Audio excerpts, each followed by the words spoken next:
inafika hatua anazaliwa Yesu.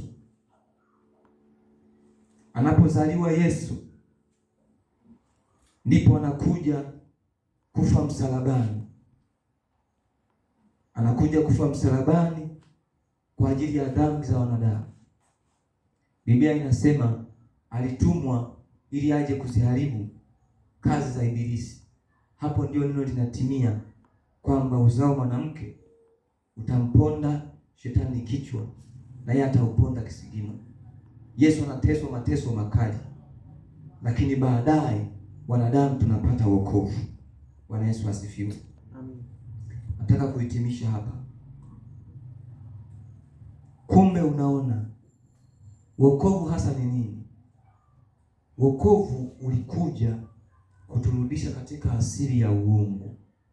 Bwana Yesu asifiwe. Amen. Asili ya uungu ambayo tulikuwa nayo mwanzo, tulipotea, tuliasi. Anatumwa Yesu. Yesu anakuja kutukomboa.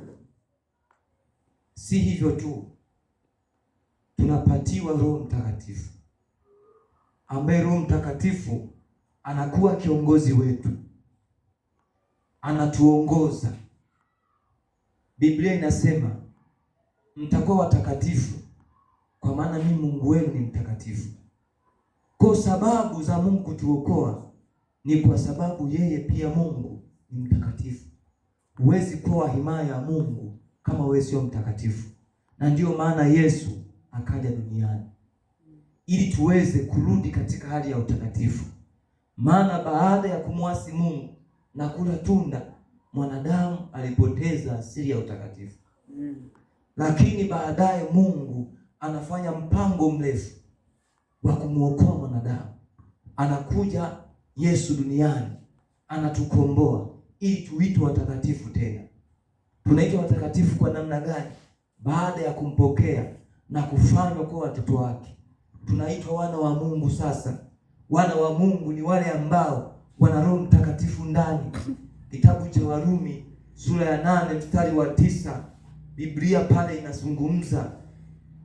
Kitabu cha Warumi sura ya 8 mstari wa 9, Biblia inazungumza, anasema, lakini ikiwa Roho wa Mungu anakaa ndani yenu, ninyi hamfuati mwili, bali mwaifuata Roho.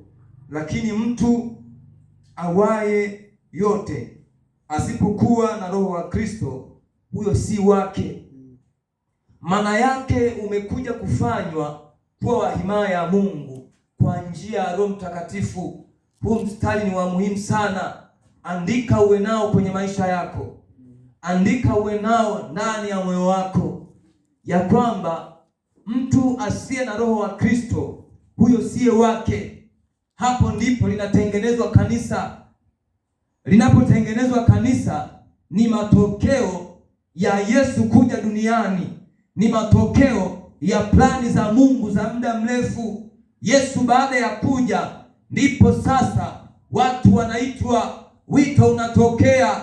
Yohana Mbatizaji kwanza anabatiza ubatizo wa toba. Anasema ya kwamba kile kitabu cha Mathayo, ukisoma kitabu cha Mathayo ile sura ya 3, ukisoma kitabu cha Mathayo ile sura ya 3, kitabu cha Mathayo ile sura ya 3,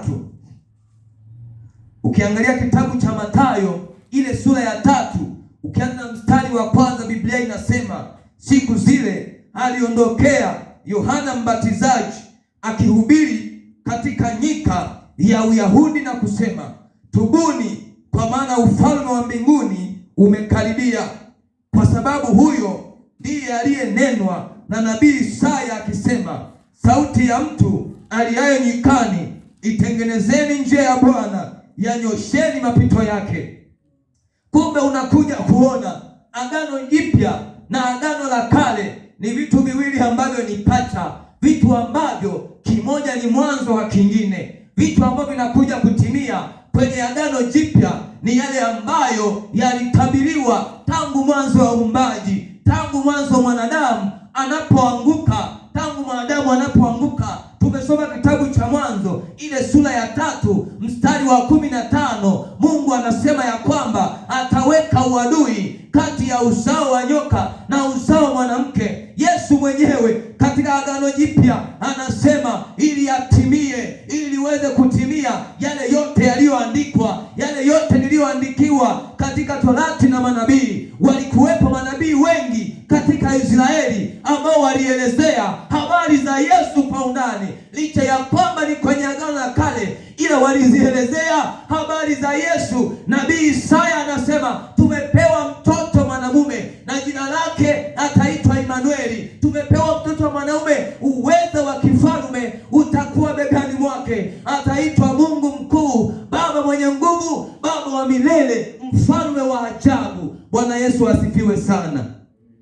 Bwana Yesu asifiwe. Ndipo hapa katika kitabu hiki Yohana anaondokea, anabatiza kwa maji. Watu wakafikiria ya kwamba Yohana ya kwamba ndio ile nuru, lakini wasijue ya kwamba iko ile nuru ambayo inapokuja inamtia nuru mtu yeyote. Inapokuja inautia ulimwengu mwangaza. Ulimwengu unapata kuangaziwa nuru upya. Ulimwengu unapata nuru ya kweli. Ule ulimwengu ambao ulikuwa umetoka kwenye himaya ya Mungu, yule mwanadamu ambaye alitoka kwenye himaya ya Mungu akawa nje, Yesu anakuja kumrejesha yule mwanadamu kwenye himaya ya Mungu tena. Unapomwamini Yesu ndipo unarudi katika himaya ya Mungu. Unapomwamini Yesu ndipo unarudi kwenye himaya ya Mungu, na hiyo ndiyo maana ya wokovu, na hiyo ndiyo maana ya wokovu. Kitabu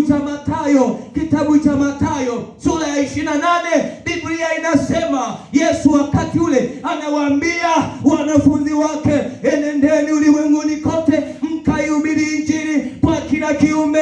Yule atakayeamini na kubatizwa ataokoka. Haleluya!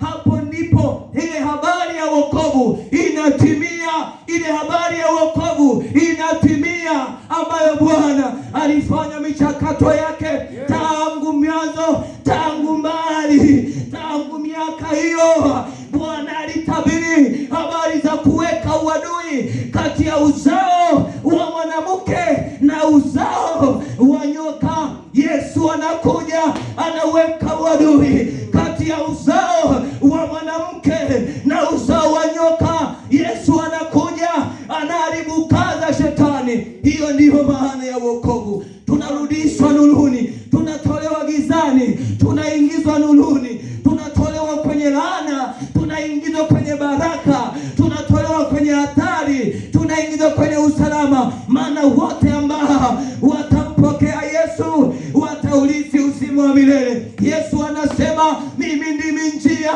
na kweli na uzima, mtu haji kwa Baba ila kwa njia ya mimi. Yeye ndiye njia na kweli na uzima. Sikiliza dunia, Yesu ndiye njia na kweli na uzima. Yeye ndiye ambaye anaweza kufikisha mbinguni.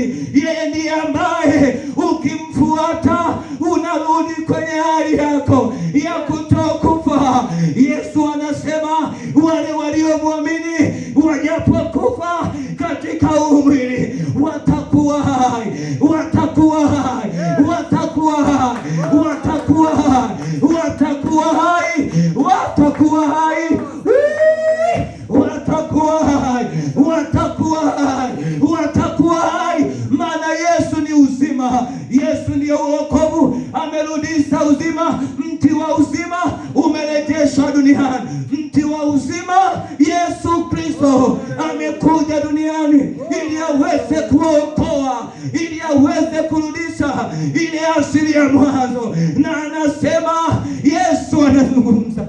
Haleluya. Haleluya. Oh, haleluya.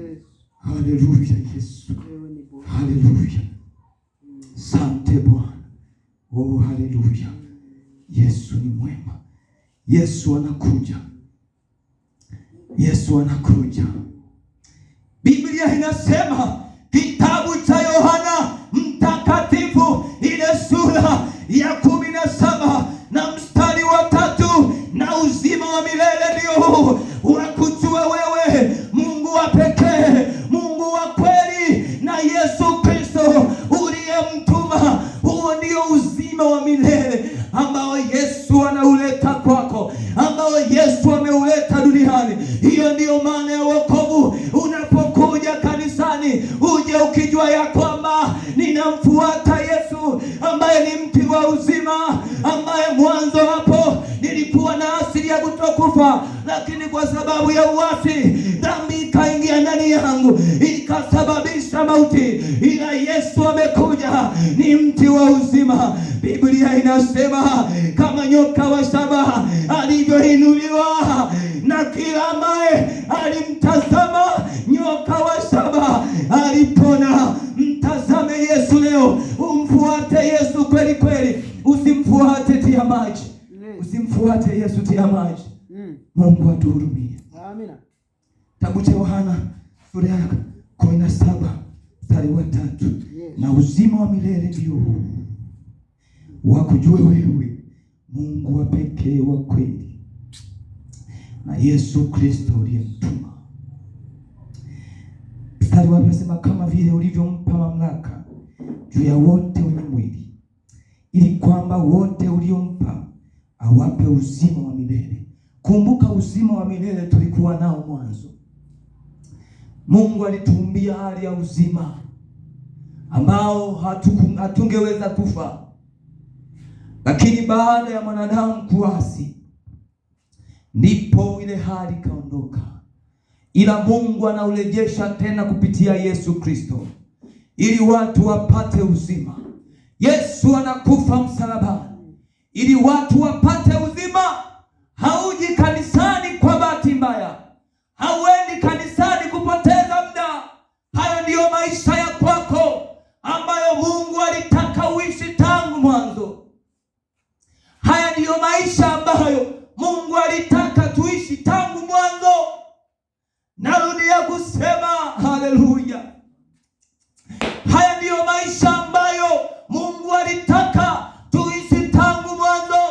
Dunia ijue leo, dunia itambue yote yanayoendelea kinyume na Mungu ni uasi. Ni lazima kurudi kwa Yesu ili kurudia hali ya kwanza ya maisha yetu ambayo Bwana alitumia, kurudia asili ya mwanadamu, kurudia ile asili ya mtu ambaye Mungu alitumbia ili tuwe na uzima wa milele, ili tuwe na uzima wa milele, ili tuwe na uzima wa milele, ili tuwe na uzima wa milele, ili tuwe na uzima wa milele. Amen. Kifo ni adhabu. Kifo ni adhabu. Hiyo ndiyo maana ya wokovu. Kama ulikuwa hujui, kuanzia leo utambue kwamba ninapoamua kuokoka, nimeamua kurejea kwa Mungu, kwenye himaya ya Mungu anitengenezee hali ya kutokufa. Hata nikiharibika huu mwili, nitakuwa na uzima wa milele. Maana mwanadamu hajaumbwa kufa. Na ndiyo maana leo kinachokufa ni huu mwili ambao tulipokea, huu mwili wa jinsi hii wa kufa baada ya ile laana.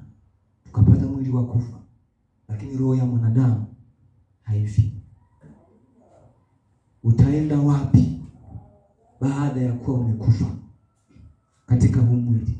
Maana roho yako haifi. Utapata uzima udumuo, uzima usio na ukomo, au uzima wa milele mbinguni. Unaweza ukawa hai jehanamu au ukawa hai mbinguni. Ni wewe sasa kutambua na kuchanganua na kujua ya kwamba